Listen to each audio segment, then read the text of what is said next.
ultimately,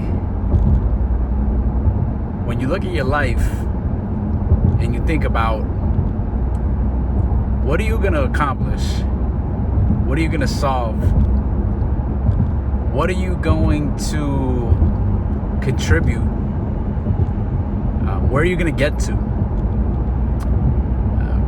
It's this kind of paradoxical thing, because on one hand, you can impact the world in a profound way, and you can contribute something of great significance.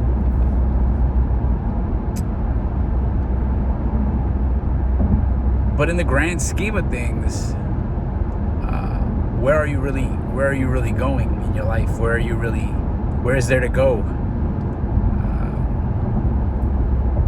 It's interesting because it just depends on your view, whether you have a more linear view of life or a cyclical view.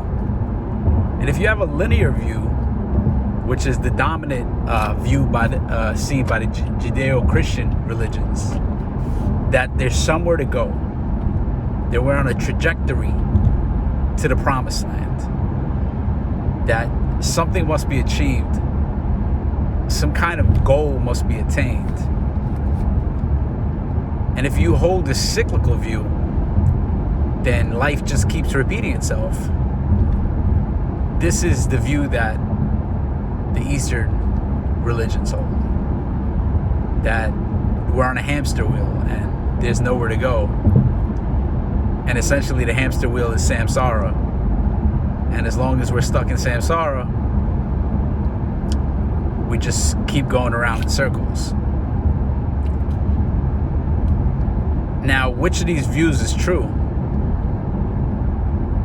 Or which of these views is helpful? Or what is true about each of the views? Or how can we use each of these views to live with more integrity, with more wholeness,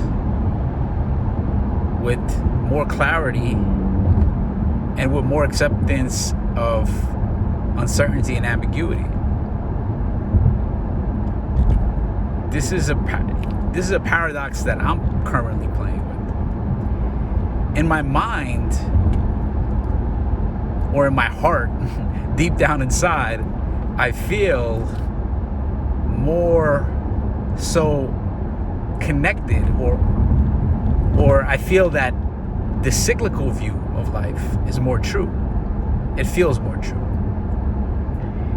But from the egoic mind's perspective, I feel more aligned or attached to the linear view. I feel like there's somewhere to go.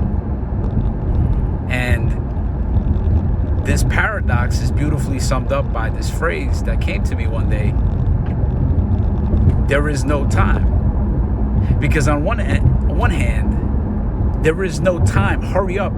You have a limited amount of time to do the things that you want to do in your life. But from the other perspective, there is no time. There is no time from the ultimate perspective. This is an infinite game. So you have nowhere to rush. You really have nothing to do or nobody to be. Because essentially there is no purpose beyond existence than being, than suchness, than just being itself.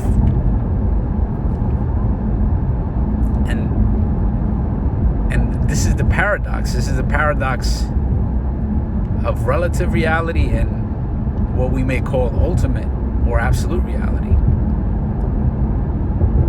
Now, these are just ways of looking and thinking about the world, and just lenses that I try on from time to time. And this exploration, this kind of exploration of the mind, exploration of the self, exploration of reality, is not some kind of conclusion or some kind of definitive end. And it's interesting because we crave that kind of thing. And I think that we're more aligned, and I think that's why my egoic mind is more aligned to this linear perspective of having somewhere to go or getting somewhere, getting to some kind of conclusion, figuring something out. And that's helpful, right? That's helpful in relative reality for us to start a project and complete it, or say we're going to do something and do it.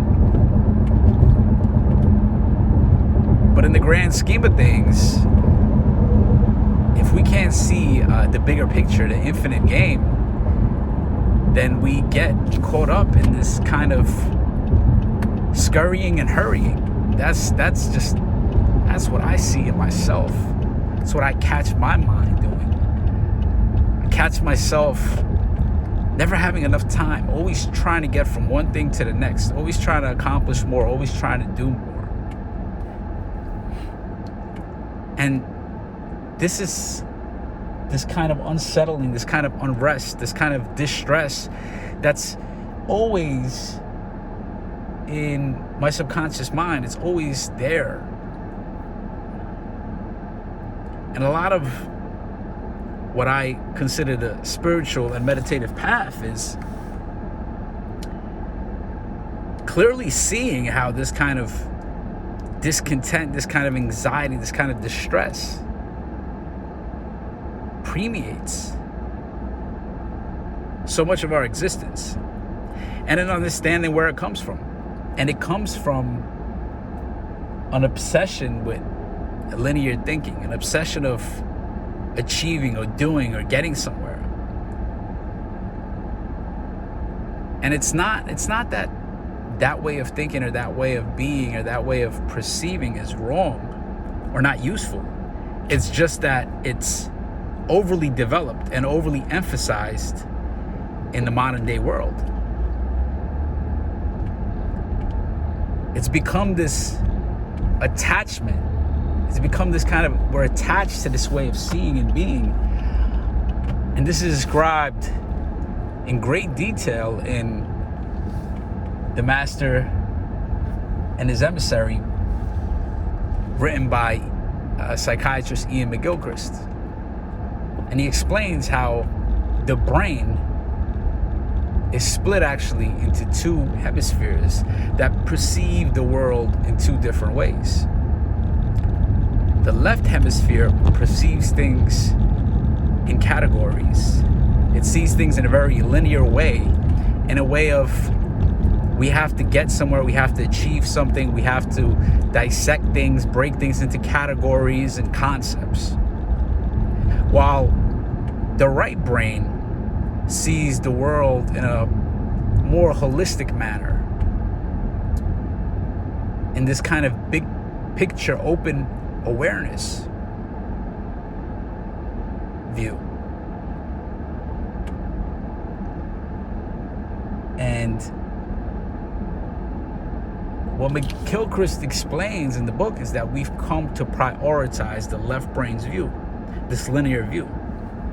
And we've come to neglect the right brain's perspective. And he has actually a pretty persuasive argument to say that the right brain's view is a more fundamental and a more objective and ultimately more real view of reality. And in my experience and everything that I studied about psychology and spirituality and the mind, it seems to point, his thesis is very persuasive, and it seems to hold a lot of truth to it. It's almost like the right brain has the ability to perceive something ultimate, something infinite, something absolute about reality. And the left brain is able to see things in relativity, in relation to other things, in a way of an infinite type of way of we have this much time and we have to get from here to here, or we have this task we have to accomplish, and this is what it means to accomplish it. This is the conclusion. So this is just an interesting dichotomy. This is an interesting paradox that I feel we're embedded in. And it's our brain, so you can't really get out of that interface, right? You could just learn how to navigate through it and access different states of mind and states of consciousness. And really accessing these kind of altered states of consciousness and these kind of unitive and integrative states of consciousness, they seem to illuminate, they seem to show that the right brain's perspective is more real, it's more true. And there's a great TED Talk by a neuroscientist. It's called The Stroke of Genius, and she has a stroke in the left side of her brain, and it's a very fearful experience for her. It's very disorienting, but at the same time, it's euphoric and blissful and meaningful. And she has this kind of full-blown mystical unitive experience where she's able to experience herself as one with everything. And there's countless people that have had these kind of strokes and these kind of experiences. I just think her case is special because she's a neuroscientist who studies the brain, and just seeing the conclusion that she draws from this experience and how it changes her perception of reality it's interesting to see that.